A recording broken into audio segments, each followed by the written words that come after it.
I'm Alexandra Kreis, and you're listening to Outer Travel in a Journey. Journeying now for 30 years into the life and practice of yoga, I have met many who have taken interesting turns, went past extraordinary bumps, and reached unexpected places. People with whom I shared conversations about everyday struggles, intimate realizations, larger questions, ideas, and dreams. So today, I'm passing on the mic to one of them so we could hear and celebrate the wisdom in people's differences and experiences. Hello, welcome back to Outer Travel in a Journey. Here's Alexandra with my new guest today on the show. And I do this again. I know this is happening to me too. I'm glad it's not only me. Okay, 3, 2, 1. Welcome back to Outer Travel in a Journey. On my show today, I have Sabina Rademacher. Hello, Sabina. Hello, Alexandra. Nice seeing you here. Thank you for coming and joining us today on this hot summer day. Is it hot where you are? It definitely is, and I'm so happy for that. Yeah, we're also relieved for that one thing. For those who don't know Sabina, she is currently based in Germany, in Munich, but she is a lover of the world and has lived in many different places, I understand, and sees herself more as a global world citizen, if one can say that. And we wanted to talk about love today because Sabina is an expert, or she's made it her heart's content to help people along on the subject of love and intimacy as a coach as such. Is that right, Sabina? Have I summed that up? Absolutely, yes. It is a big passion. I made my passion to my work, yeah. Yeah. How did that happen? When? How? Gosh, I'm trying to put this into a short version because I feel like it has been a long version. It actually started way back with my children. And when they started to bring their friends to ask me about love and saying to their friends, you can speak with my mom about love and sexuality, then I didn't think anything because I was living in Spain and I just thought, okay, this is what it is, because maybe Spain, Catholic. But then it was fast forward 15 years later, working in England with young people. And not so young people, so in their late 20s, maybe in beginning of 30s, and they were starting to ask me the same question. And in the same time, I was coaching CEOs in intercultural leadership, international leadership. And in that coaching, they started to talk with me about their love problems with their partners. So I felt like, okay, what's here the purpose? And fast forward then 5 years ago, I just thought, okay, this is my passion, and I just jumped. So from becoming this intercultural business developer coach, I went straight into my passion and I don't look back. It's giving you quite a lot. That's what I'm hearing. Yeah. Yes, it is the most beautiful thing I can think of. I feel really connected.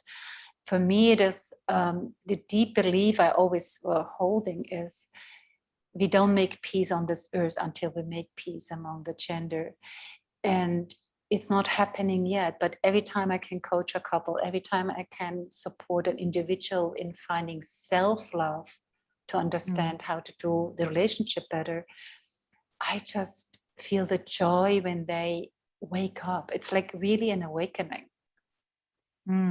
Because they learn to... Yes, go ahead. Yeah, sorry. Have you studied any methods around it, or is it just intuitively something that you picked up and that you talk about, or is there something you refer to even like in your own learning curve to bring this back home to others?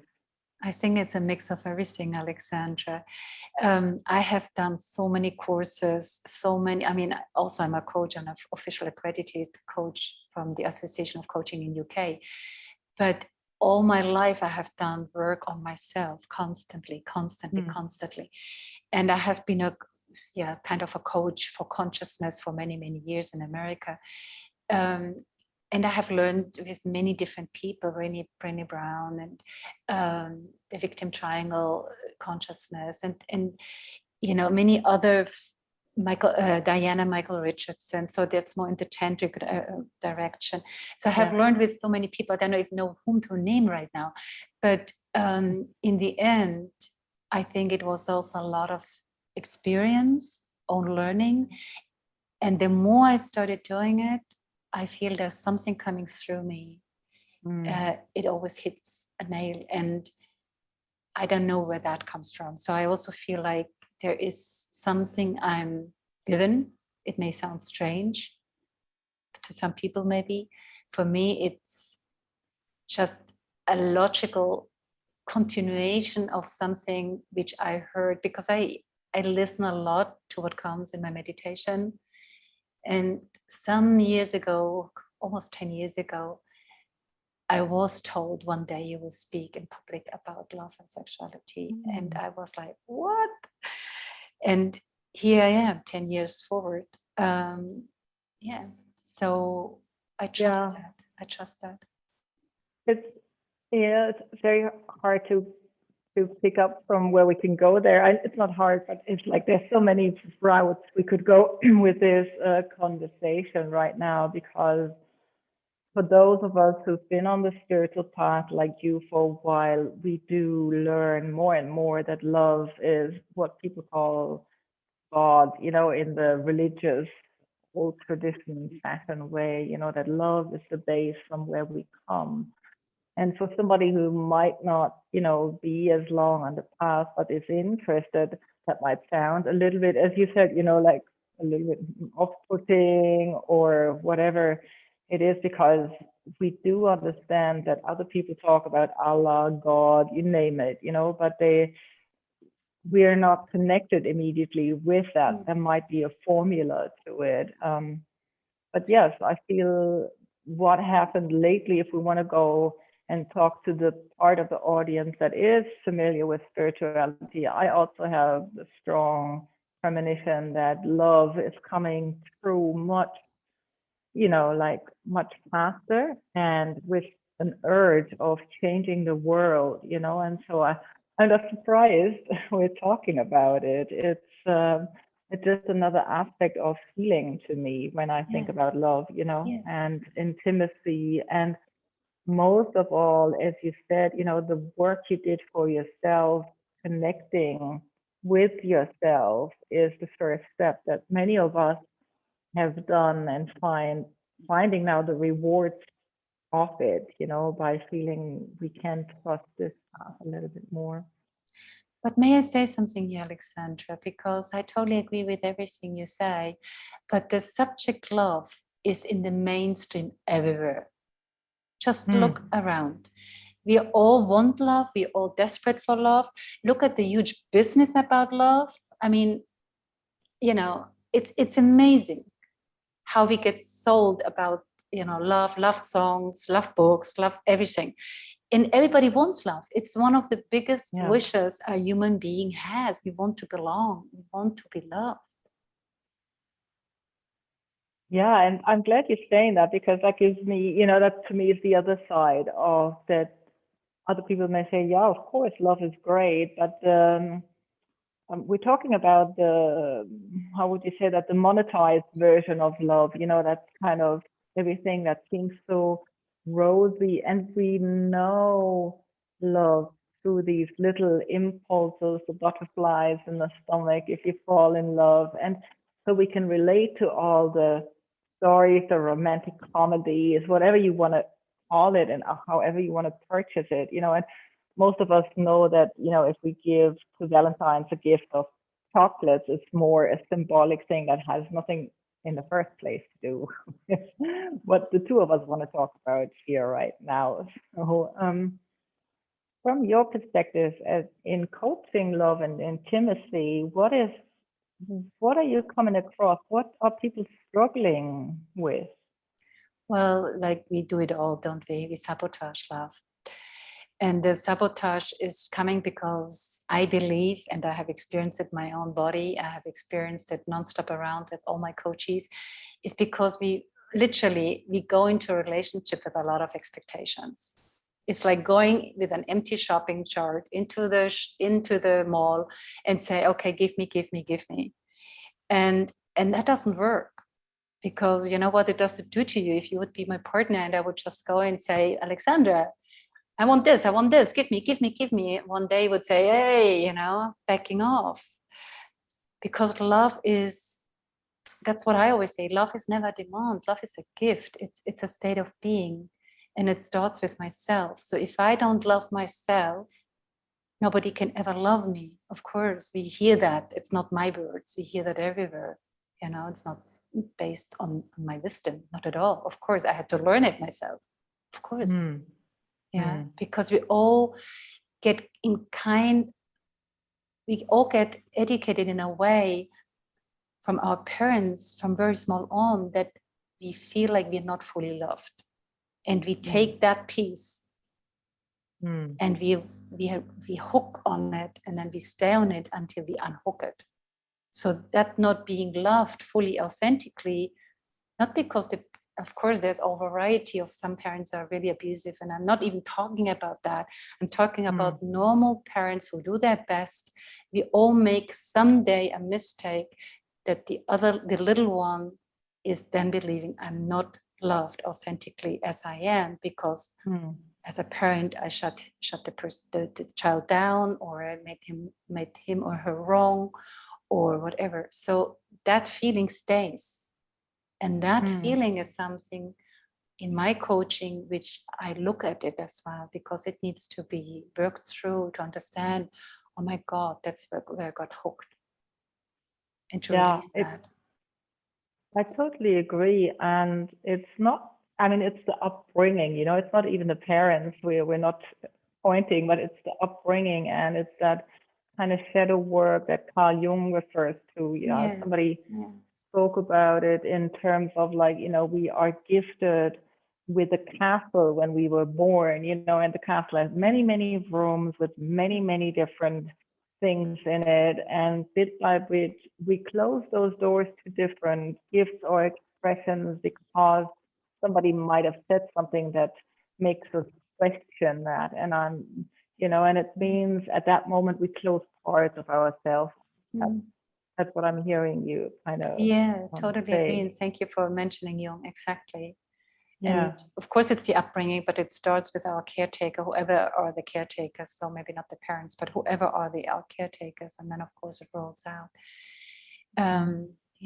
It's very powerful stuff. What, like you say, and as Jung has said as well, as soon as we can see it as the gift again, then it actually unlocks the door to something else, even to some more purpose in our life.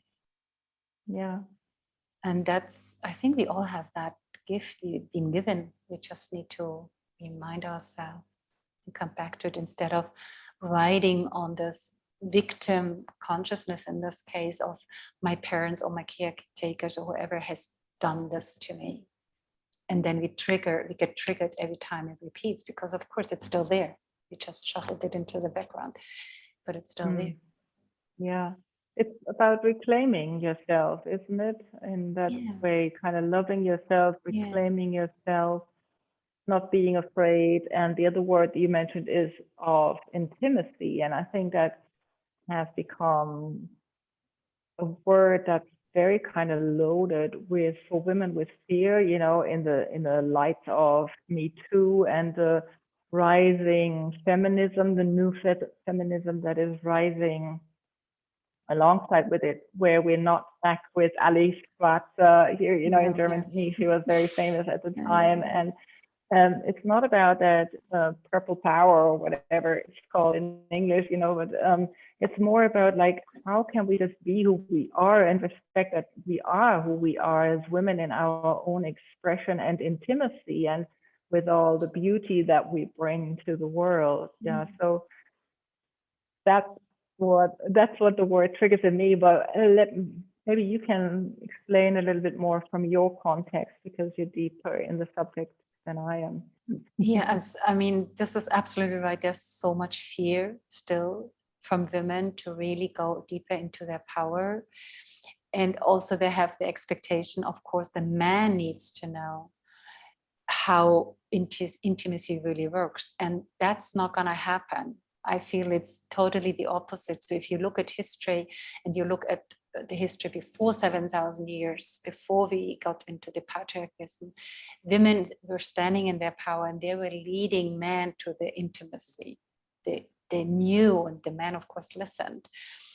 And this has, of course, the collective consciousness that's gone. So the collective consciousness still is like the man is the kind of, I say it now, the dominator in bed, or the woman needs to surrender, or whatever that play is.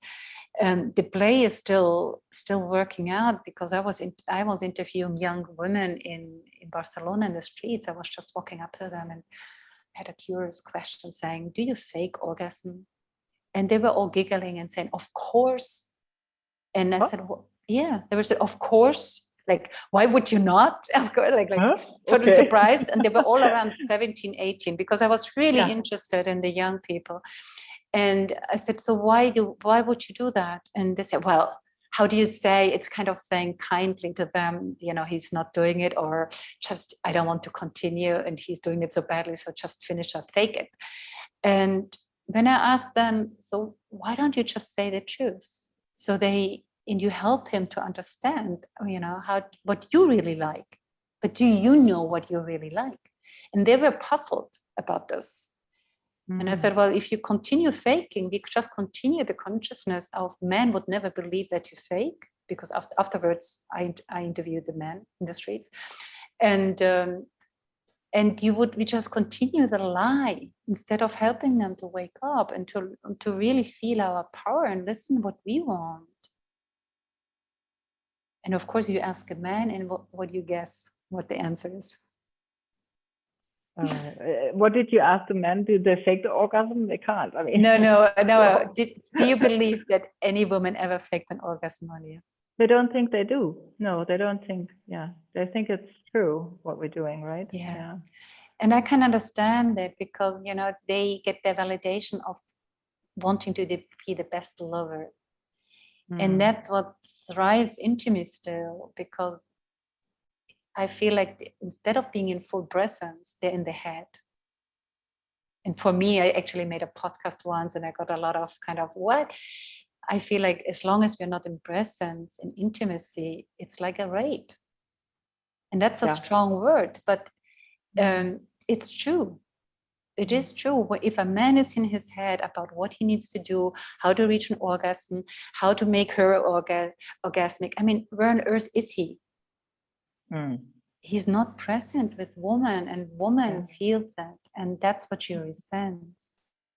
And what I'm hearing you say, though, is that we are contributing from both sides, I mean, men, because I didn't get the chance to have these conversations, they kind of feel they have to do the same that women do. I mean, more amazing to me is that like young women still fake it. I thought, we had grown beyond that point. I thought I was a thing in the 60s, 70s, and with the awakening revolution of intimacy. But no, we're back in it, right? We're back in the trap.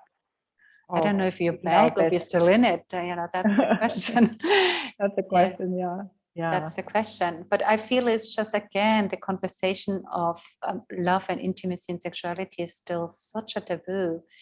And I believe if we as parents, young couples, if they wake up to have a real conscious relationship and they start practicing, they will be the ones as a role model to really help the younger generation to change all that. But I feel like we're still in the doing and still in the making, we're still in the cooking. Yeah. It's the taboo around it, even, like the taboo around passing on that knowledge. If I look back at my own education and upbringing, there was such a hush around anything that's concerned around woman, like menstruation, sexuality, you kind of pass it on to the school didn't do the job at the time, these days we're much more advanced, at least here in Germany. There's program for kids, so the teacher doesn't need to deliver it, but people that are experts in kind of, how to present it in a way that a child can absorb it properly. So in some ways, we've started the education, but we haven't come and arrived at intimacy, which is actually the much more important point, that we can express who we are and not fake who we are. Isn't that a little bit as well, beyond the physical level, to be intimate about what we think, what we like, who we really are, right? Yeah, the authenticity. Yeah. The authentic beingness of oneself, to be really truly present to yourself, and then walk your talk, or how I call it, But I can only walk my talk if I know where I'm going and who I am. And when I start coaching the people who come to me, and they normally come to me first because they're looking for love or they have relationship issues. And I try to kind of, for the cognitive mind, I try to paint them, you need to understand what your needs are and your wants. They're like the guiding stars. Then from there, you understand your values. From there, you understand your healthy boundaries, because we don't learn to set them when we go into a relationship either. And from there, we set non-negotiables. But if we don't have ourselves clear and we can't communicate it, we go like Alice in Wonderland. It doesn't matter which way, right? We just go. And that's not consciousness in my eyes. It's just, yeah, I'm doing my best. Of course, we're doing all our best. But there could be so much more beauty in relating, so much more honesty and authenticity. And when you know your values, if you know your needs and wants, if you always speak from the true authentic feeling, because you know what it feels like if your needs and wants are not fulfilled, or they are fulfilled. I have a completely different vocabulary, as if I just feel there's something triggering me. I don't know what it is because I have no clue, and I just act out. And then we're nonstop in this response reaction. And that, of course, that triggers the other. And as soon as I teach people to teach, it's not teaching, I just make them aware, and we practice how to speak authentically. They're so surprised when they go back for a week, and then they come back to me and say, you don't believe what happened. There's no ping pong anymore. The partner is not going to defense and attack anymore. They're not arguing. And I said, of course not, because if you speak authentically, nobody can ever argue with your authentic feeling. It's only when we say something different, an excuse, an explanation, a story. Most of our stories, triggers our stories. But if you speak from the true authentic feeling, people are just, wow, they can't argue. They hear you. Yeah. They can hear you. They start hearing you. Absolutely. And what came to mind is that I met a few people that would always use it in, that's what I'm feeling, that's what I'm, and they would almost gag you with them, that you have to respect my feelings. And often I found that these terminology around, like, this is what I'm feeling, is still not the authenticity, of what's really going on. So we cannot hide behind, even hiding behind these words to manipulate somebody to respect your hurt or whatever it is, it's so not real. We're not talking about that, dear listener. We're talking about a different intimacy here, and an authenticity here, Yeah, even if you listen to nonviolent communication, they say exactly the same way, as the same thing. As long as you're saying, I am feeling, you're going into the head. If you're really in the feeling, you say, I am. I'm happy. I'm content. I'm angry. I'm like children. Look, you just have to observe little children. They're not saying, I'm feeling. They're saying, I am angry. And that's the authenticity in there. Yeah, absolutely. how do you help them to take the first hurdle into that? That is quite some coaching you have to do there. I feel like, because we do stifle ourselves to get through the world, and let's not take this away from whoever. We need to, of course, we need to function at times, and there is something like manners and everything, and you can't place it right into your day-to-day action with the butcher you're purchasing something from or so. But what is your point where you help people to turn around, or what you think is a good starting point in learning that and expressing it? Do you mean the authenticity? You're talking about the Yeah, and the authenticity? yeah. Yeah. Well, the authenticity is, first of all, a willingness, intention setting, and courage. We have learned to hide. Our past in life has taught us to survive is shutting up or being in a certain way. Either we shout, like we get angry, or we shutting up. So it's different ways of communicating. But knowing that I'm not able to speak my authenticity because we got shut up, and to really come back to this wisdom and saying, no, I don't want this anymore. I don't want to pretend any longer. I really want to find myself, and I want to find true love in myself, with my partner, or with the future partner, or whatever. I want to be true. I want to live a truthful life. So, of course, I'm speaking to people who really want that. I'm not a mainstream big coach, but people find me who really want to do this. Yeah.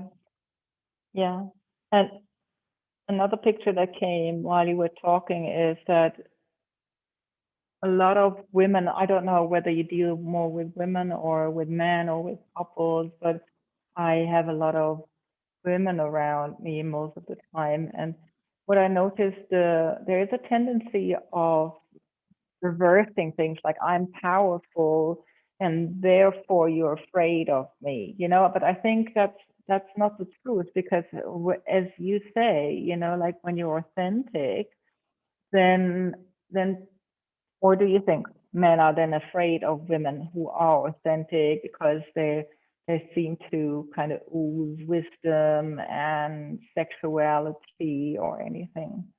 No, I believe there's a lot out there which helps us to grow, and there's a huge offering. I think it's beautiful that it's out there, but I only have seen if somebody's really authentic, that means also being vulnerable. And being vulnerable, nobody is afraid of having, somebody in front of you. That's not powerful. The vulnerability is powerful. It's hugely powerful, but that doesn't feel that anybody is shying off from that power. In the contrary is true. It attracts hugely, because if I can hear you being vulnerable, dear woman or dear man, it doesn't matter. I can open, I can trust. But we are so afraid of this vulnerability. Yeah, it's still a battlefield, isn't it, out there? I mean, when you come to working women, and working men, it's still that old thing that we talked about right in the beginning. We're just playing roles, and it's not only the role in the office, but it's also suddenly the role in the bedroom and in how to get a man and all that. And I think that's what you kind of summed up as the shopping attitude, like, is that right? Yeah. I mean, listen, feminism has helped us a lot. I'm not doubting it. History is grateful for that.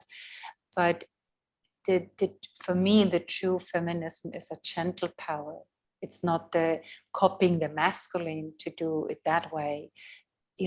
I still feel there is a lot of distortion in our beautiful characteristics of feminine and masculine. And as long as we working in, or we acting in these distortions, we're not coming to our full power. It's just pretending. And everything which is pretense, you can feel it in the energy. I'm not saying that I walk my talk all the time. Of course I'm human. I'm playing out my mistakes. I'm playing out my triggers. But the important is, oh, here I go again. Sorry, I can take it back either in the very moment I notice, or some minutes later, or even if it's the day later. It doesn't matter. But the consciousness or the awareness you said earlier, that's what's really behind it. And can I then listen to you until you feel fully understand, and can you listen to me until I feel fully understand, instead of playing out the triggers and putting the finger out there and then blame you and you blame me. That's the game with the pretense, because the ego does not want to be vulnerable. The ego does not allow us to go into the authentic feeling. It says I'm feeling, but it's not saying I'm really hurt right now. I'm really hurt. It becomes a matter of who dares first, because until you've tried, you'll never find out whether that works or not. Exactly. But once you have experienced that, you don't want to give it up anymore.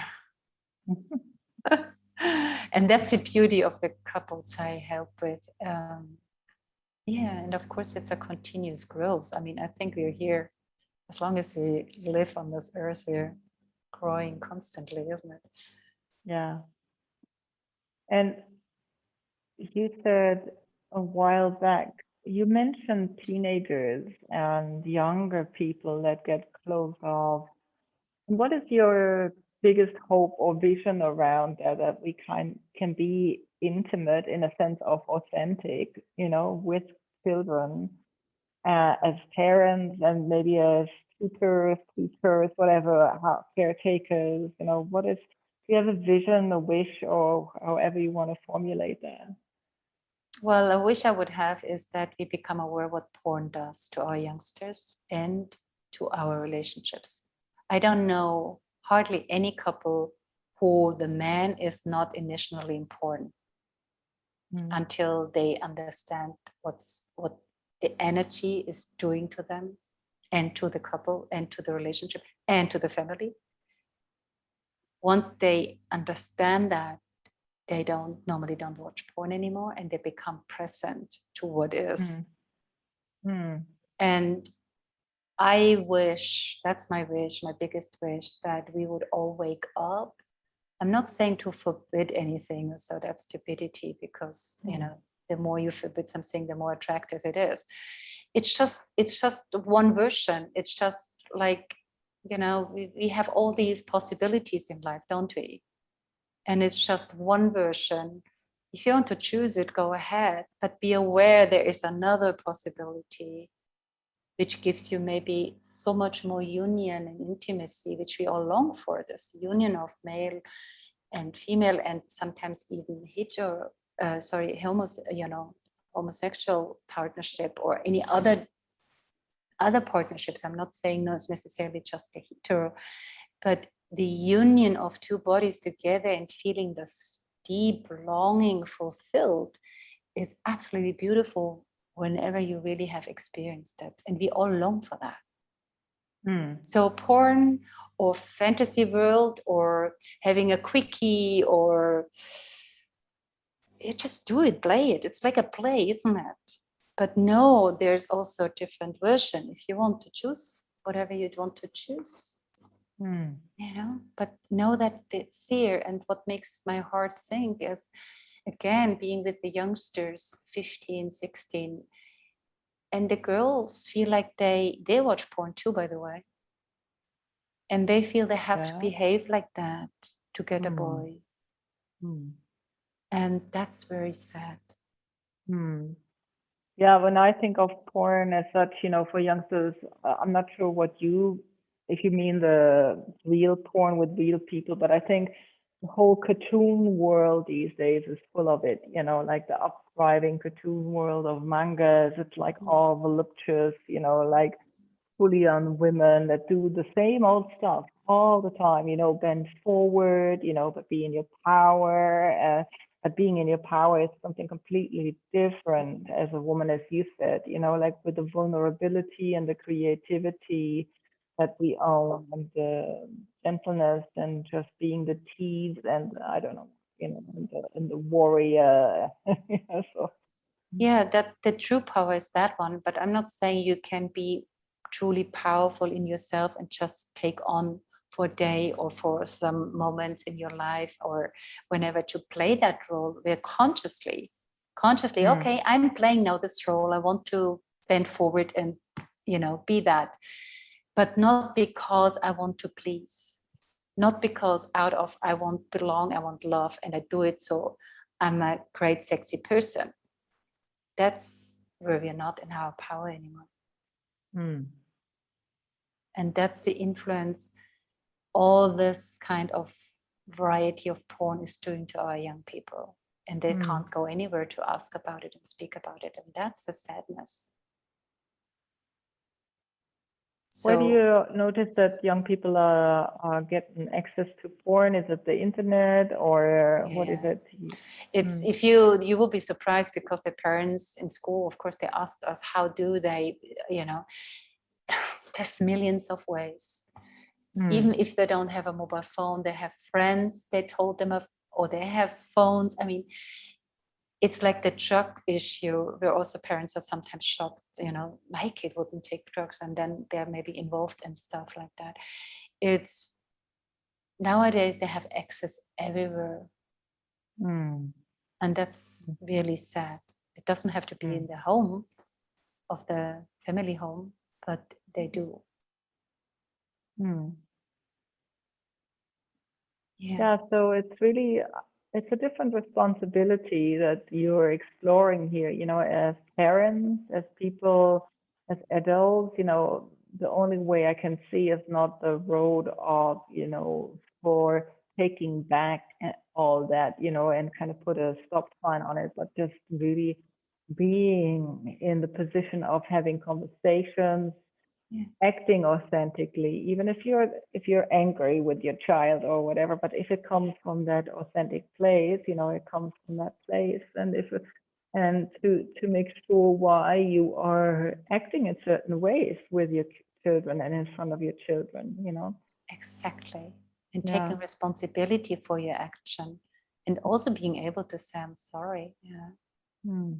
And that's what I mean. The more kids learn the authenticity from their parents, the truth, the trust, because when you're authentic, you create trust in partnership with parents, with their children, wherever, friends, professionally, it's always the same. But if children then learn this trust, then they're also open to speak with you about almost anything. And they come to you with problems. And my children have come all these years with their problems to me. Intimacy or not intimacy. And there could be parents themselves nowadays. So it hasn't happened yet. But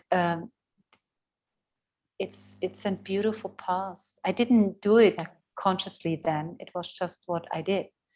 But it helped me see what I did years later, when I started going in schools as well and talk to the youngsters and be with them. Yeah, it's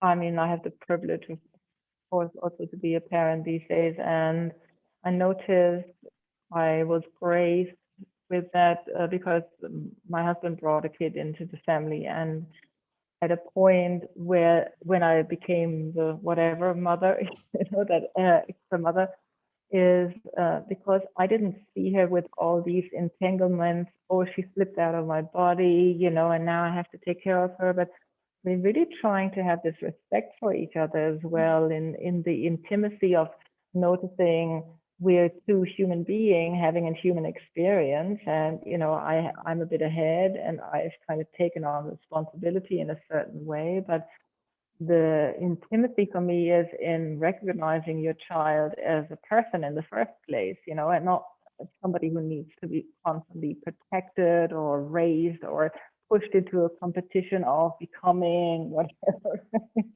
the next star, the next Just let her have her own experience and keep communicating about possibility, as you say, and choices and exploration of different things and That's time. beautiful, Alexandra. Mm. Yeah, it's a gift. It's challenging. I'm not saying it's easy. It sounds beautiful, but it's also like you say, I make mistakes, and then we're in the middle of a, tantrums again. And the next thing you have to think about it, and that's also human. You cannot just be perfect all the time in these Well, we are things. not. We're definitely not. Absolutely not. No, But even definitely. nature is not perfect. That's always Yeah. I always look at nature. So, well, nature is not perfect, and it's just accepting as it is. So, Yes. me too. Yeah. We're here for learning, and I so hope that humanity is waking up to a bigger consciousness about how we relate, and then really changing that, because only that will change the future generation if they can really see us as role models doing it. And of course, we can support as much as we can with coaching, with schools, or with courses, etc. But I think it will really change when we be the role models. That's just my belief. Yeah. If we become intimate and authentic and love, unconditional love, so to speak, ourselves, if we kind of radiate that even from moment to moment, or from one blip and then not, and then again another blip, it will radiate some goodness into the world and some new understanding. Yeah, I believe in that too. Absolutely. And we need to wake up to how we listen to the other, how we demand constantly, how we blame, even maybe just in our head, instead of being really tuned. And for example, the subject again, if I feel like you have said something, it hurts me, instead of leashing out or going in a trigger or in an anger or in a tantrum, I could say, wow, that really hurt me, honey. And what I would really love right now is actually a hug. It's not that you have to give it to me, but it would be nice. So it's like a completely different conversation.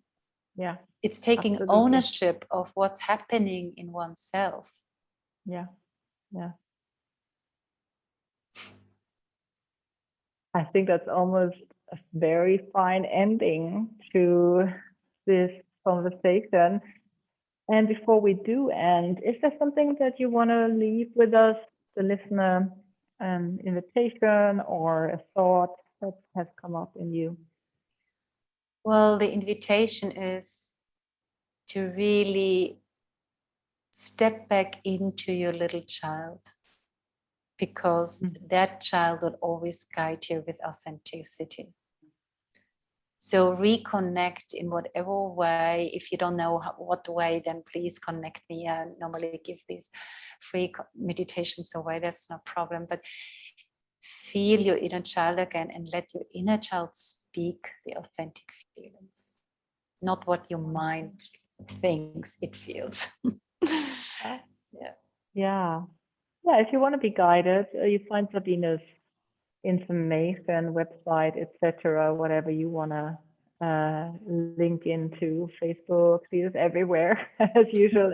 Everybody is, and go and have a look at the show notes and get invited and get excited about this new possibility. And I always give free conversations first. So there's not like you have to jump in a call with me and you get charged. No, not at all. I give many, many free sessions away because I just want to gift other people. I want to experience what it does. So feel free, please, to contact me. Great. Thank you, Sabina. Thank you, Alexandra. It was such a pleasure. And beautiful. Hopefully the continuation is coming with some other subjects or whatever. So I would love to. Yes, in many forms. And thank you, dear listener. See you next time and hear you next time.